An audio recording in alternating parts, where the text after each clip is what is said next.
Sarah Mitchell never imagined that a single afternoon would change everything. But sometimes life has a way of surprising us when we least expect it. At 29, with long dark hair that she kept professionally styled and a burgundy blazer that had become her armor in the corporate world, Sarah was doing everything she could to balance being a devoted mother and a dedicated employee. Her 7-year-old daughter Emma was the light of her life, thoughtful little girl with gentle eyes and a pink polo shirt that had become her favorite because it makes me feel brave, Mommy. The call came at 2:30 on a Wednesday afternoon. Emma's school nurse, voice filled with concern, explaining that Emma had fallen during recess and needed to be picked up immediately. Not seriously hurt, but shaken and asking for her mother. Sarah glanced around the bustling office of Crawford and Partners, where she'd worked as a project coordinator for 2 years. The deadline for the Morrison account was looming, and her supervisor, Mrs. Henderson, had made it clear that everything needed to be perfect. But Emma needed her. "I'll be right there,"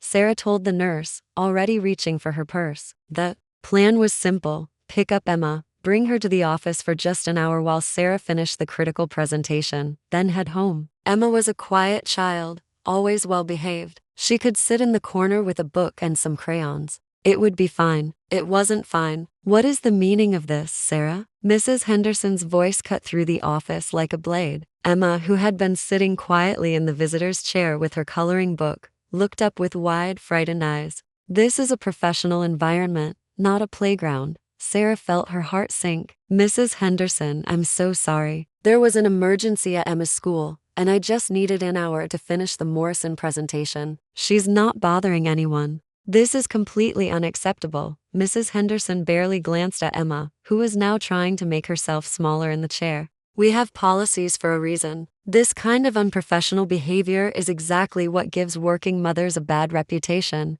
The words stung more than Sarah had expected. Around the office, her colleagues pretended to be busy with their work, but she could feel their eyes on her. Some looked sympathetic, others seemed relieved it wasn't them facing this humiliation. "Pack your things," Mrs. Henderson continued, her voice cold and final. "Your employment here is terminated effective immediately." Sarah's hands trembled as she gathered her belongings. Emma stood beside her, clutching her coloring book, her small voice barely a whisper. "Mommy, did I get you in trouble?" Kneeling down to Emma's level, Sarah managed a gentle smile despite the tears threatening to fall. "No, sweetheart. Sometimes, grown-ups have to make difficult choices, and this isn't your fault. We're going to be just fine." As they walked to the elevator, Emma's small hand in hers, Sarah wondered how she would explain this to her mother, how she would pay the rent, how she would start over once again. The next month felt like the longest of Sarah's life. Interview after interview, rejection after polite rejection. Her savings dwindled as she tried to maintain normalcy for Emma, who had started asking fewer questions about why Mommy was home so much. Then, on a gray Thursday morning, her phone rang. "Miss Mitchell? This is Janet from Crawford and Partners. We have a new regional director who would like to meet with you about a position. Are you available this afternoon?" Sarah's heart raced. She'd assumed her termination had blacklisted her from the company forever, but here was an unexpected opportunity. She arranged for Emma to stay with her neighbor, Mrs. Rodriguez, and arrived at the familiar office building at 3 o'clock. Sharp. The receptionist smiled warmly and led her to the conference room. She remembered all too well. "He'll be with you shortly," Janet said, closing the door behind her. Sarah sat in the leather chair, her hands folded in her lap, much like Emma's had been that terrible afternoon. She'd rehearsed her explanation, prepared to defend her actions, ready to explain why bringing her daughter to work had been a desperate, last resort. The door opened, and a distinguished man in his mid-40s entered. He was tall, with kind eyes and graying temples, wearing a navy blue suit that spoke of quiet authority. There was something about his presence that put her at ease. "Miss Mitchell, I'm Robert Carlson, the new regional director." He extended his hand with a warm smile. "Thank you for coming in today. Thank you for the opportunity, Mr. Carlson. I want to explain what happened with my daughter." He raised a gentle hand. "Actually, that's exactly why I wanted to meet with you."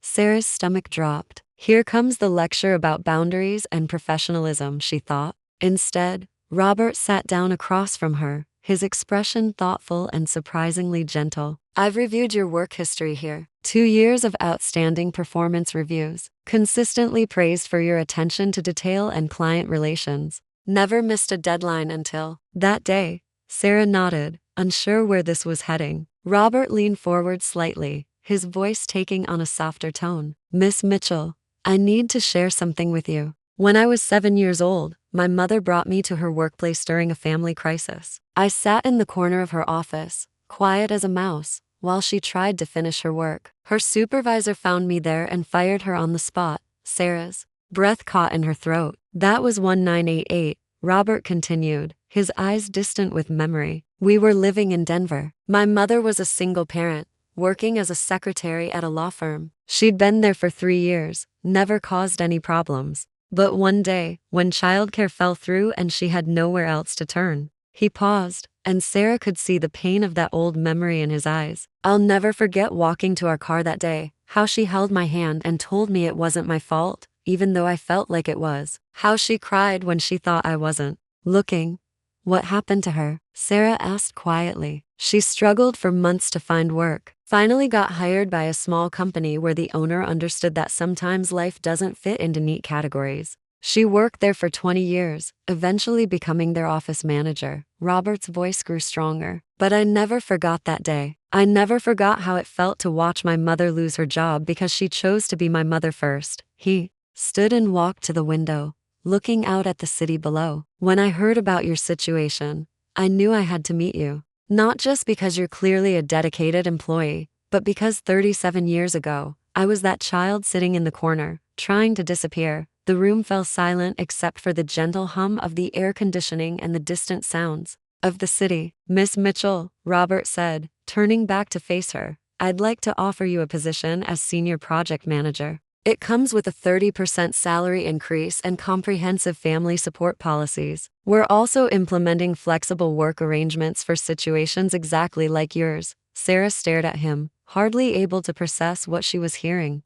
I don't know what to say. Say yes, Robert smiled. And know that if Emma ever needs to sit in that corner chair again, she'll be welcome here. Because I learned a long time ago that being a good employee and being a good parent aren't contradictory, they're complementary. As Sarah walked to her car that afternoon, her heart felt lighter than it had in weeks. She thought about Emma, probably helping Mrs. Rodriguez with her garden, and couldn't wait to share the incredible news. Sometimes, she realized, the kindness we show our children echoes through the years in ways we never imagine. And sometimes, if we're very fortunate, that child grows up to become the person who changes everything. That evening, as Sarah tucked Emma into bed, her daughter looked up at her with those wise, gentle eyes. Mommy, you seem happy today. I am, sweetheart. I got a new job today. Emma's face lit up. Really? Will I get to see your new office? Sarah smiled, thinking of Robert's words. You know what? If you ever need to visit Mommy at work,